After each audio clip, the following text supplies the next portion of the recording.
Today we are in Oviedo, Asturias and España, going for a walk before my workout.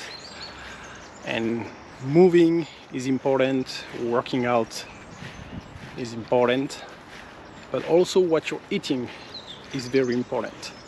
So today we will look at the best diet. And more important, we will look at the best diet for you. And that's very different.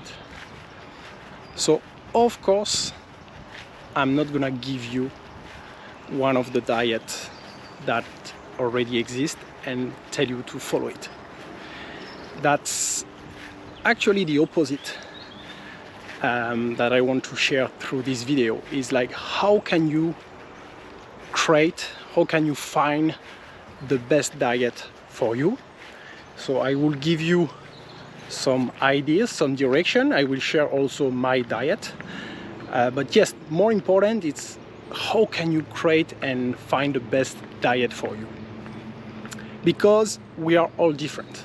You might have some allergies, you might have a specific, maybe you have a specific goal in terms of, I don't know, muscle, or you want to lose weight or whatever. That's why I think when you see, hey, here is the best diet, I mean, it's stupid when you think about it, because we are different, we have different goals, we have different body. There is like some stuff that we can agree on, what is like really bad for the body, what is good for the body, the vitamins you need, the protein. We're not gonna go deep into that. I'm more gonna give you some information to create your best diet, as I said. And here is the interesting part. You have to do some work. And I think nowadays people, they always wait maybe from a blog, from a book, from a YouTube video, just to have the information. Okay, just do that, and it's gonna be fine. And if you have seen other of my video, you can see that I recommend tool, behavior, exercise, technique, but I always recommend you to test and see what works with you. Something that's gonna work for me, maybe it's not gonna work for you. So there is a bit of work. You need to be your own scientist. You need to test, make test and error, and to adapt. So here is my recommendation for you to create your best diet. First, you need to aggregate knowledge. You need to understand a little bit about nutriment, about macronutrient. So you can follow some doctors, some nutritionists, you can read some book, and you will see that there is some area where there is always a big clash. For example, red meat. Red meat or no red meat? So what I will recommend you is like find someone who is telling you, who is like pro red meat, for example. Look what he's saying, look at what he's saying, and then look for someone who's saying the opposite. Don't just stay in one position, maybe a position you kind of agree with. Just challenge yourself all the time. Try to look at contradiction, because that's gonna help you sometime to say, okay, I was doing that, but I think for me it's not adapted, and I'm gonna change. Because if you listen to always the same people saying always the same stuff, you're not gonna find your way. You're gonna just follow one existing way. So that's a very important point, is like create your own thing, and by that take information but from different area. Okay, and it's hard work. Sometimes it's a bit frustrating. Like if you, for me, I have like an idea of what's good for me, and when I see someone saying something completely opposite, I have a tendency to I don't care about what he's saying, and I force myself, okay, why is he saying that? What is the science behind? Like, try to do your own research. Is there some research that have been done on that? Look at the conflict of interest, like why these people are saying that. So that's the first point. Look at some people, get information, book, video, and make your own, like, learn about nutrition, but from both sides. Like, look at all the different spectrum of nutrition. Okay, when you have done that, then it will come to, you will have your, like, a basic diet. You will have a diet that you follow, or maybe you can even start with the diet you currently have. And from that, you're gonna start to do experimentation. So you will change small thing in your diet, and you will see if it's make it better or worse. But you can only change one thing at the time, because if you change 5 things or 3 things or 30% of your diet, and there is a change, positive or negative, you won't know where it comes from. So it's gonna take time, but follow a diet you think is good for you, or start from your current diet and adapt. For example, me, I still love peanuts, but I found out when I eat them I feel a bit bloated and digestion is not good, so I just reduce it. Okay, so that's the second part. To create your own diet, you will have to make test, error, and see how it goes for yourself.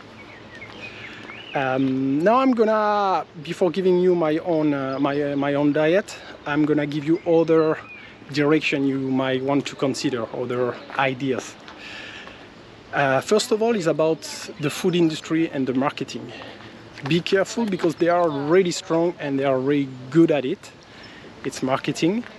But remember that, like, the food industry don't really care about your health. Okay, they just want to sell.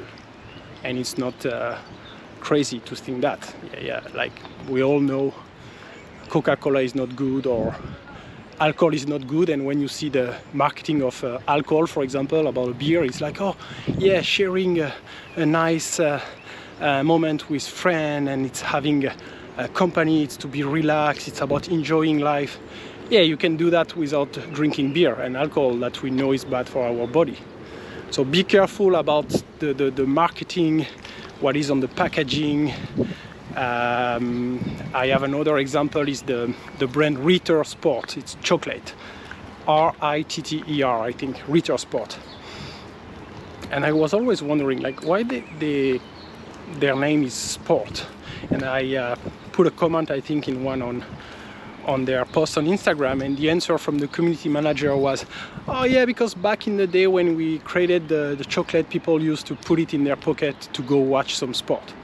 So yeah, it has nothing to do with sport, but they call it Ritter Sport, and all their marketing is about people being active and stuff like that. So you feel, okay, I'm taking this chocolate Ritter Sport and I have energy for my to do my sport. But there is, like, a lot of bad stuff inside it, a lot of bad ingredients.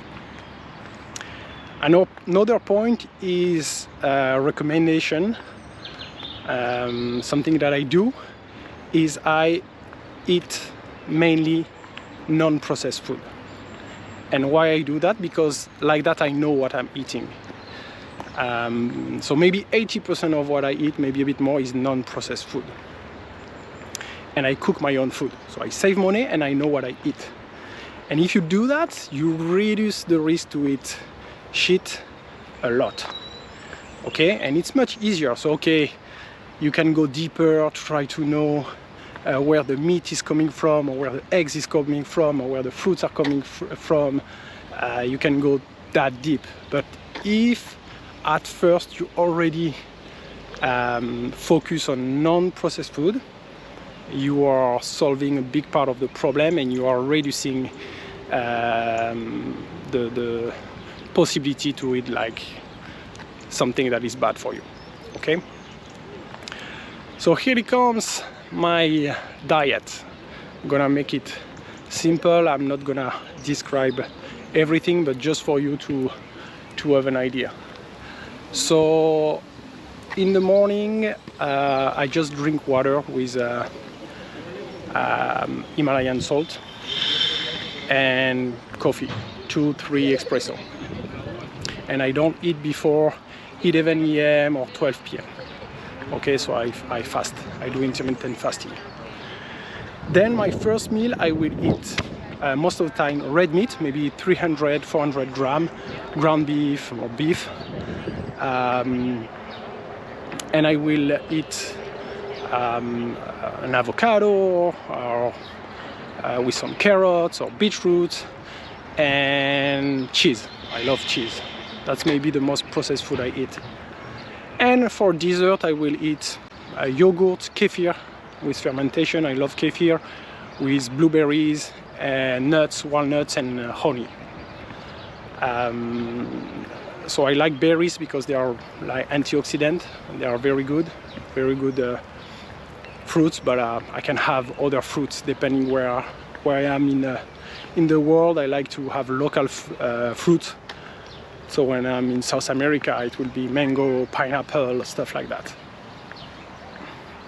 Then I might have a snack before my second meal. It can be a bit of yogurt, fruit. I love to eat fruits. That's the only carbs I take, but there is fiber, so it's better assimilate with the honey. And then at night I will have another protein, mainly with eggs. Usually I eat 4-5 eggs with cheese, and yeah, again the same, some maybe asparagus, and dessert fruit with yogurt, or yeah, basically my diet is a bit boring because I eat always this kind of the same stuff. Sometimes I like to add different things, a bit of kimchi or sauerkraut for fermentation. I very occasionally drink some kombucha. I find some way to make some to change a little bit what I eat. But that's the base. I try to eat mainly non-processed food, and I'm always open to new things, that new research I look, or new food, or like when they talk about superfood, I always look in for myself and adapt. So I can adapt. For example, I used to eat a lot of peanuts. Now it's less peanuts. I used to eat a lot of nuts, but there is a lot of omega-3, so I try to reduce a bit. I used to cook with olive oil. I cook with butter now, or with nothing if the meat has got enough fat. So yeah, I'm like open. I test, I make error, I adjust, and I recommend you to do the same for your diet, because that's something you put in your body, so it becomes part of you. It's you are what you eat.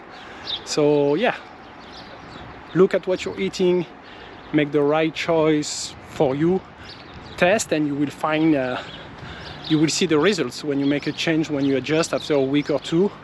You have more energy, you sleep better, you have a better digestion. You're on the right track, so keep on doing that. Simple, no? So now going for my workout. If you have any question, you just put them in a comment. We can talk about in more detail about different nutrients, and I would probably make another video on the supplement I'm taking. But yeah, I think it has to be an open discussion, but mainly an open journey for yourself about what you're eating daily. A bit of green for you, and I see you soon. Peace.